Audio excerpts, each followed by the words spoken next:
सुनिए, सुबह ब्रह्म मुहूर्त में उठने के फायदे कितने होते हैं। नमस्कार सभी को, ताई के राम राम। जो पहले के लोग भी कहते हैं, मैं तो अब भी कहती हूँ, जो जागत है वो पावत है, जो सोवत है वो खोवत है। हमें सुबह जल्दी उठना चाहिए।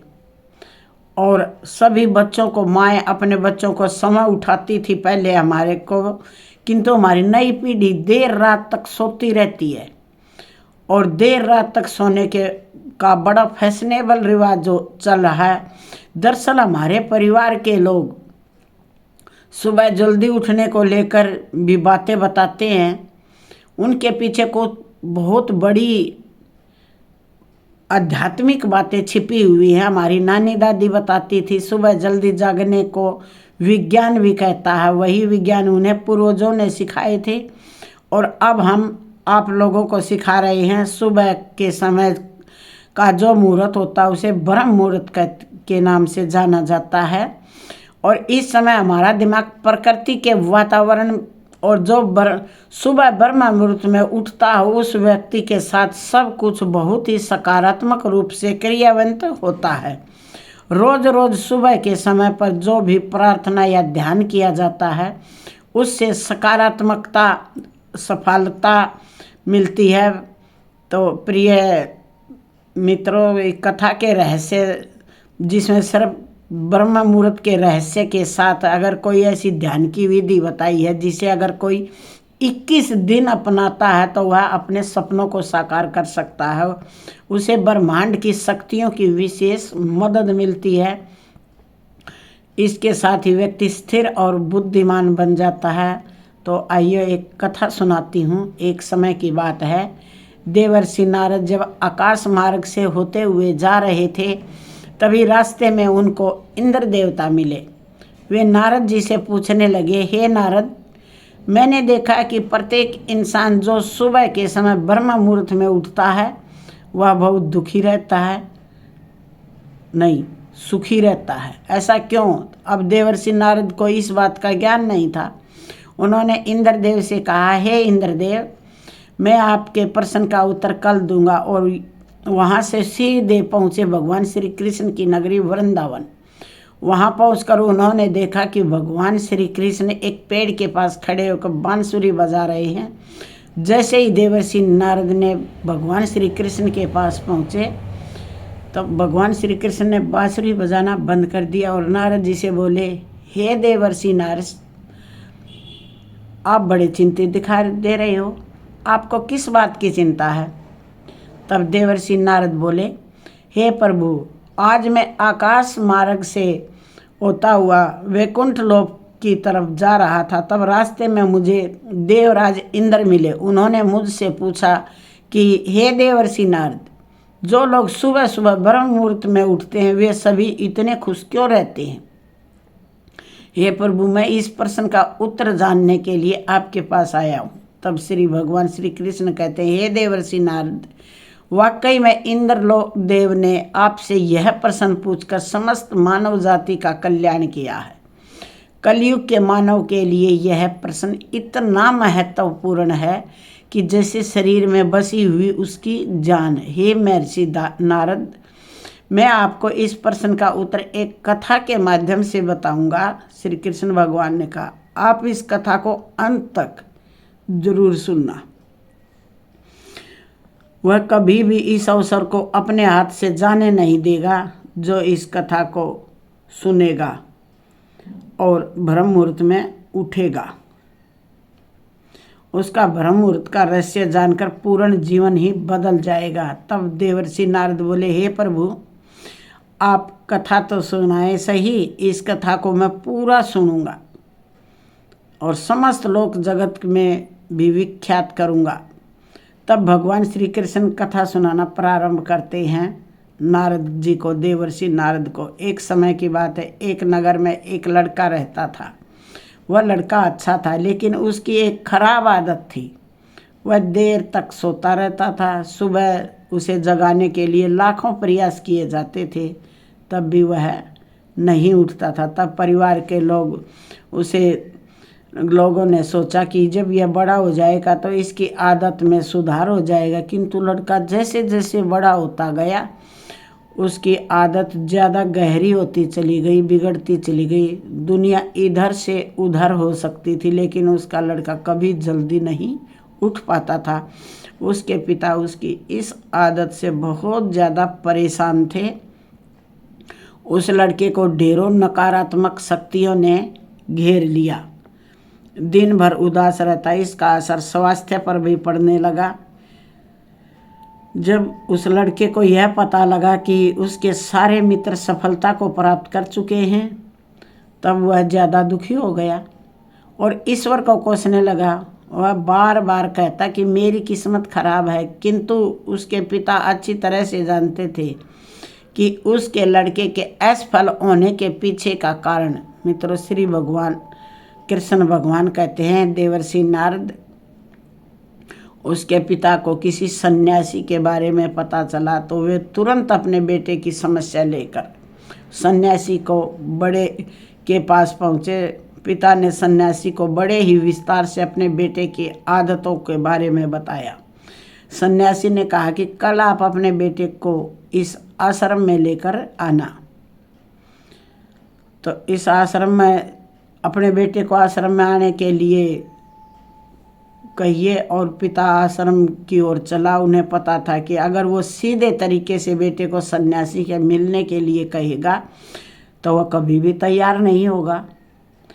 इसलिए उसने अपने बेटे को पास बुलाया और कहा, तुम्हारे सारे मित्र जीवन में सफलता प्राप्त कर चुके हैं, क्या तुम सफल नहीं होना चाहते? लड़के ने उत्तर दिया, जरूर पिताजी, किंतु जब भी मैं अपने मित्रों से उनकी सफलता का रहस्य पूछता हूँ तब वे कुछ नहीं बताते। पिता ने कहा, मुझे यह रहस्य पता चल गया है। लड़के ने बड़ी उत्सुकता से पूछा, क्या पता चला पिताजी? कृपा करके आप मुझे भी बताएं। पिताजी ने कहा कि कल सुबह तुम्हें एक सन्यासी के आश्रम में जाकर उनसे मिलना है। यदि तुम वहाँ पर समय से पहुँच गए तो वह सन्यासी तुम्हें ऐसा मंत्र बताएंगे जिससे तुम सफल हो जाओगे। किंतु समस्या एक ही है। लड़के ने पूछा, क्या समस्या है? पिता ने कहा कि जब तक तुम सोकर उठोगे तब तक सन्यासी से मिलने का समय समाप्त हो जाता है। लड़के ने कहा कि पिताजी, मैं कल पूरी रात जागता रहूँगा और सुबह सन्यासी से मिल कर आऊँगा। पिताजी ने कहा, ठीक है, सदैव उस सन्यासी की आज्ञा को मानना। पिता की बातें सुनकर वह लड़का बहुत अधिक उत्सुक हुआ। जीवन में पहली बार उसने रात्रि जागरण किया, किंतु थोड़ी ही समय में उसे नींद आ गई और वह सो गया। अगली सुबह जब वह उठा तो पता लगा कि सन्यासी से मिलने का समय समाप्त हो गया। पिता ने लड़के की तरफ देखा और कहा कि तुम जीवन में कभी सफल नहीं हो पाओगे, जाओ, जाकर सो जाओ। पिता की यह बात सुनकर लड़के को बहुत दुख हुआ। उसने मन ही मन स्वयं को चुनौती दी कि कल सुबह वह सन्यासी से मिलने अवश्य जाएगा। उसने अपने हाथ में एक छोटा सा एक घाव बना लिया। दर्द के कारण उस लड़के को रात भर नींद नहीं आई। ऐसा पहला अवसर था जब उसने अपने जीवन में पहली बार सूर्योदय देखा था। वह तुरंत ही तैयार होकर सन्यासी से मिलने के लिए चला गया। आज उसका अनुभव कुछ अलग था। वह बेहद शांत महसूस कर रहा था। चलते चलते वह लड़का जैसे ही सन्यासी के आश्रम में पहुंचा, वहां उसने देखा कि सन्यासी और उनके सभी शिष्य ध्यान लगाकर बैठे हुए हैं। ध्यान का समय समाप्त हुआ। लड़का उस सन्यासी के पास पहुंचा और उन्हें प्रणाम करते हुए बोला कि आपके पास कोई मंत्र है जिससे मैं सफल हो सकता हूँ? कृपया करके मुझे वह मंत्र बताएं। मैं भी अपने मित्रों के समान सफल हो जाऊंगा। सन्यासी मुस्कुराए और बोले, अच्छा, तो तुम वही बालक हो, तुम्हारे पिता मुझसे मिलने आए थे तो उन्होंने तुम्हारे विषय में सब कुछ बताया। मैं तुम्हें मंत्र अवश्य बता देता हूँ, किंतु अब लड़के ने जैसे ही किंतु शब्द सुना, लड़का घबरा गया। उसने पूछा, किंतु क्या गुरुदेव? सन्यासी बोला, मैं तुम्हें ऐसा मंत्र बताऊंगा, किंतु अगले 21 दिनों तक तुम्हें मेरी आज्ञा माननी होगी। तब तक मैं तुमसे जो भी कार्य कहूँगा तुम्हें वह करना होगा। यदि तुम असफल हुए या कार्य के बीच में तुम्हारा संकल्प टूट गया तो उस मंत्र का असर नहीं होगा। दृढ़ निश्चय के साथ उस लड़के ने कहा, हे गुरुदेव, मुझे आपकी सारी आज्ञा स्वीकार है। अगले 21 दिन के लिए मैं आपका दास हूँ। आप जो भी कहेंगे मैं वही करूँगा। मुझे केवल और केवल उस मंत्र के बारे में जानना। सन्यासी ने कहा, ठीक है, कल से तुम्हारा कार्य शुरू होगा। तुम इसी आश्रम में निवास करोगे। वह लड़का आश्रम के लिए में रहने के लिए तैयार हो गया। सन्यासी ने कहा, यहाँ रहते हुए तुम्हें ब्रह्म मुहूर्त में उठना होगा और दूसरे शिष्यों की तरह ध्यान और तप करना होगा। साथ ही तुम आश्रम के कार्यों में भी सहायता तुम्हें करनी होगी। ध्यान रहे, यह संकल्प टूटना नहीं चाहिए। अगले दिन से उसके कार्य के दिन की शुरुआत हो गई।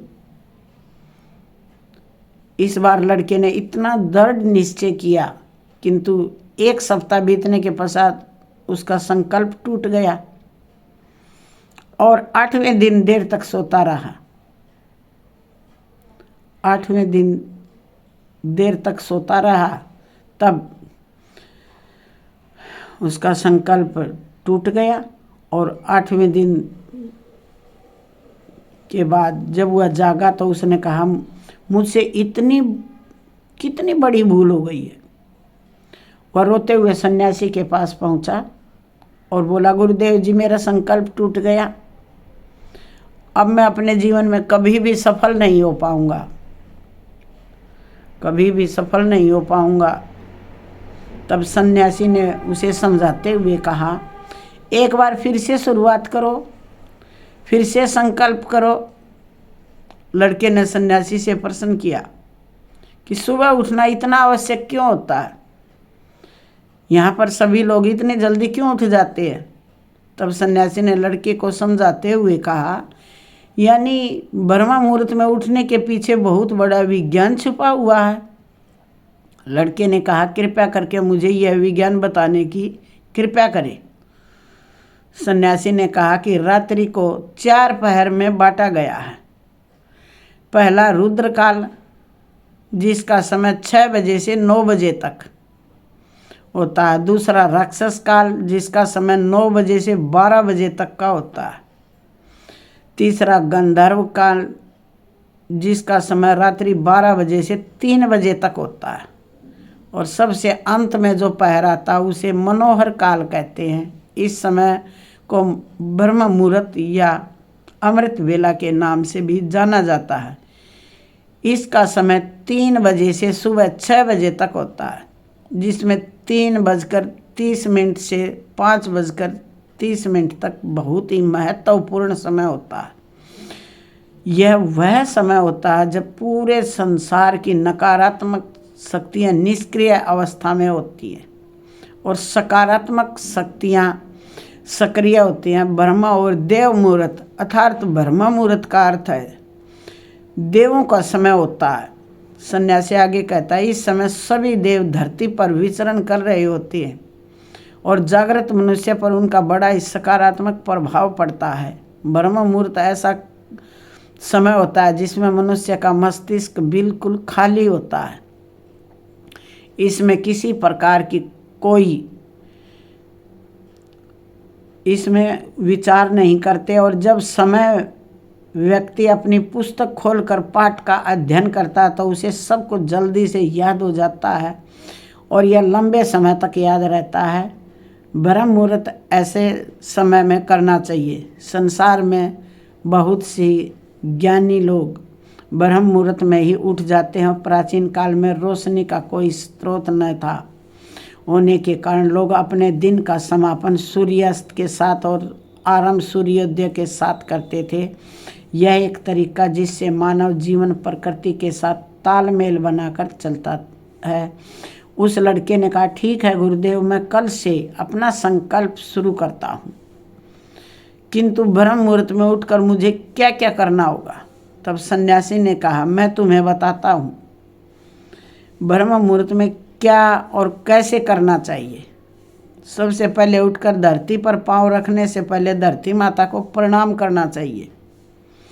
सन्यासी आगे कहता, अपनी हथेलियों की ओर देखो और ईश्वर को धन्यवाद करो कि उन्होंने आज का तुम्हें सूर्योदय देखने का अवसर प्रदान किया। इसके बाद नित्य कर्म और स्नान करने से शरीर ही नहीं बल्कि मन की भी शुद्धता बढ़ती है। स्नान करने के पश्चात ध्यान की प्रक्रिया होती है। ब्रह्म मुहूर्त के ध्यान की प्रक्रिया की अवधि 21 दिन तक होती है।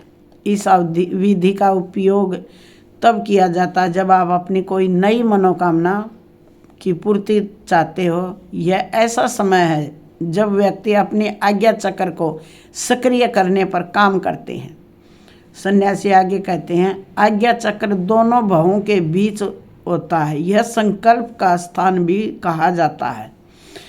अगर इस चक्र पर केंद्रित किया जाए तो मनोकामना को बार बार दोहराया जाए तो मात्र 21 दिनों के भीतर वह पूर्ण हो जाती है।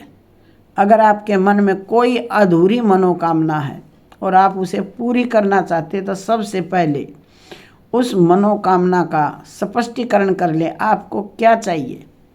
यह निर्णय अवश्य कर लें। इसके बाद ध्यान की विधि शुरू करें। ब्रह्म मुहूर्त में स्नान के बाद एक ऐसा स्थान छुए जहाँ पर वायु का प्रवेश हो।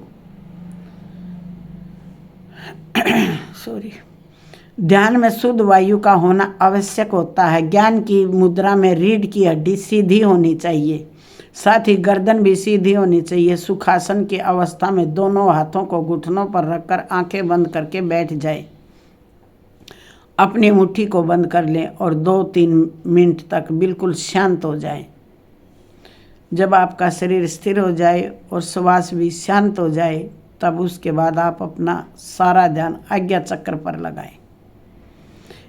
इस दौरान लंबी गहरी सांस लें और सांस को रोक कर रखें। इस समय आप अपनी इच्छा को मन ही मन दोहराएं। अपने मन की आंखों से इष्ट देव और देवी देवताओं गुरुओं का चिंतन करें। सन्यासी ने कहा, जब सांस को रोकना कठिन हो जाए तब धीरे धीरे सांस को बाहर की ओर छोड़ें। सांस को नाक से भरें और मुख से छोड़ें। इस प्रक्रिया को 3 से 4 बार प्रतिदिन दोहराना चाहिए। ऐसा प्रतिदिन करने से आपकी मनोकामना पूर्ण होती है, वह अवचेतन मन तक अवश्य पहुंच जाती है और इच्छा पूर्ति जल्दी हो जाती है। आज्ञा चक्र सक्रिय होता है और हमारी आज्ञा को पूरा करता है। सांस को रोक कर रखने के दौरान शरीर से आपातकाल स्थिति हो जाती है, जिससे कि आप बेकार की बातें सोचने और विचार करने से बचते हैं। इससे मन की एकाग्रता बढ़ती है, तब इच्छाएं अवचेतन मन में पहुंचती हैं। ब्रह्म मुहूर्त के समय पर ईश्वर की विशेष कृपा होती है और कोई भी व्यक्ति जब अपनी मनोकामना को इस समय दोहराता है तो उसकी इच्छा जल्दी ही से जल्दी पूरी हो जाती है। इस प्रकार सन्यासी ने लड़के को ब्रह्म मुहूर्त का महत्व बताया। अगले 21 दिन तक लड़के ने बड़े मन ही मन इस प्रक्रिया को अपनाया। अब वह बहुत ही अनुशासित और शांत स्वभाव का व्यक्ति बन चुका था। उस लड़के ने जैसे ही अपना संकल्प पूरा किया, उसके पश्चात वह व्यक्ति बड़े ही प्रसन्न भाव से सन्यासी के पास पहुंचा और कहा, हे गुरुदेव, मैंने 21 दिनों का संकल्प पूरा कर लिया है। अब कृपया करके मुझे सफल होने का मंत्र बताएं। तब उस सन्यासी ने मुस्कुराते हुए कहा, पिछले 21 दिन से जो अभ्यास तुम करते आ रहे हो वही तुम्हारी सफलता का मंत्र है। जो व्यक्ति ब्रह्म मुहूर्त में उठकर ध्यान प्रक्रिया को सही से करते हैं वे जीवन में कभी असफल नहीं होते। तुम्हें ब्रह्म मुहूर्त का रहस्य पता चल चुका है। अब इसे जीवन पर्यंत करो, तुम्हें जीवन के लक्ष्य और सफलता दोनों प्राप्त होंगी। उस व्यक्ति ने सन्यासी को धन्यवाद दिया और ब्रह्म मुहूर्त के नियमों का पालन जीवन पर्यंत तक करने का वादा भी किया। तब इतना कहकर देवर्षि नारद जी बोले, हे प्रभु, अब मुझे ब्रह्म मुहूर्त का संपूर्ण ज्ञान हो गया है। इतना कहकर नारद जी ने भगवान श्री कृष्ण को धन्यवाद दिया और इंद्रदेव के पास जाकर उन्हें ब्रह्म मुहूर्त का संपूर्ण ज्ञान दिया। तो आप लोगों को ये ब्रह्म मुहूर्त में जल्दी उठने का पता चल गया। जल्दी उठोगे तो आपका भी जीवन बदल जाएगा। ब्रह्म मुहूर्त के दौरान उठने की कई लाभ हैं। ब्रह्म मुहूर्त का हमारे शास्त्रों में बेहद महत्वपूर्ण स्थान है। ब्रह्म मुहूर्त में ध्यान करना बहुत फायदेमंद होता है। ब्रह्म मुहूर्त में नकारात्मक सोच से दूर रहना चाहिए। इस समय बहुत शुभ होता है। ऐसी मान्यता है कि इस दौरान धरती पर देवी देवताएं आते हैं और अपने भक्तों की इच्छाएं पूर्ण करते हैं। इसलिए हमारे घर के बड़े जल्दी उठने की सलाह देते हैं। हालांकि इस दौरान उठने के कई फायदे। सूर्य की पहली किरण पृथ्वी पर पड़ने से पहले बिस्तर को छोड़ देना चाहिए। इससे स्वास्थ्य अच्छा रहता है और दिमाग भी तेज रहता है। ब्रह्म मुहूर्त एक ऐसी समय अवधि है जो मानव शरीर को कई लाभों के साथ दिव्य आशीर्वाद देती है। ब्रह्म मुहूर्त में उठने वाले लोग बुद्धिमान व उत्साही होते हैं और सोते रहने वालों का जीवन निस्तेज हो जाता है। आयुर्वेद के अनुसार इस समय बहने वाली वायु को अमृत तुल्य कहा जाता है। ब्रह्म मुहूर्त में उठकर टहलने से शरीर में संजीवनी शक्ति का संचार होता है। यह समय अध्ययन के लिए सर्वोत्तम बताया गया है, क्योंकि रात को आराम करने के बाद सुबह जब हम जल्दी उठते हैं तो शरीर तथा मस्तिष्क में स्फूर्ति व ताजगी बनी रहती है। सुबह ऑक्सीजन का लेवल भी ज़्यादा होता है तो मस्तिष्क को अतिरिक्त ऊर्जा प्रदान करता है, जिसके चलते अध्ययन बातें स्मृति कोश में आसानी से चली जाती हैं। इस समय संपूर्ण वातावरण शांतिमय और निर्मल होता है। देवी देवता इस काल में विचरण कर रहे होते हैं। सतत्व गुणों की प्रधानता रहती है। प्रमुख मंदिरों के पट ब्रह्म मुहूर्त में खोल दिए जाते हैं तथा भगवान का श्रृंगार व पूजन भी ब्रह्म मुहूर्त में किए जाने का विधान है। जल्दी उठने में सौंदर्य, बल, विद्या, स्वास्थ्य की प्राप्ति होती है।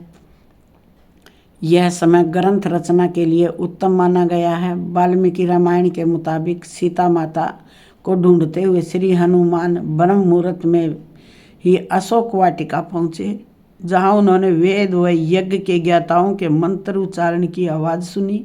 सुबह सूर्य उदय होने से पहले उठने वाले व्यक्ति का स्वास्थ्य अच्छा रहता है, इसलिए बुद्धिमान लोग इस समय को व्यर्थ नहीं गंवाते। सुबह जल्दी उठने वाला व्यक्ति स्वस्थ, सुखी, ताकत वाला व दीर्घायु होता है। वैज्ञानिक शोधों से ज्ञात हुआ कि ब्रह्म मुहूर्त में वायुमंडल प्रदूषण रहित होता है। इस समय वायुमंडल में ऑक्सीजन की मात्रा सबसे अधिक होती है, जो फेफड़ों की शुद्धि के लिए महत्वपूर्ण होती है। वायु शुद्ध मिलने से मन मस्तिष्क स्वस्थ रहता है।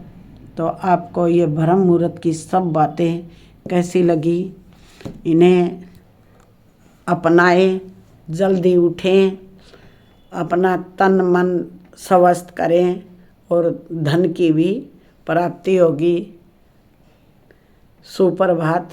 ताई के राम राम। चैनल पर नए हैं तो लाइक करें, कमेंट करके बताएं कि आप लोग अगर नहीं उठ रहे थे तो उठ रहे हैं, और उठते हैं तो कितना लाभ मिलता है, वो भगवान श्री कृष्ण के बताए हुए सभी उपयोगों पर चलें। जय श्री कृष्ण।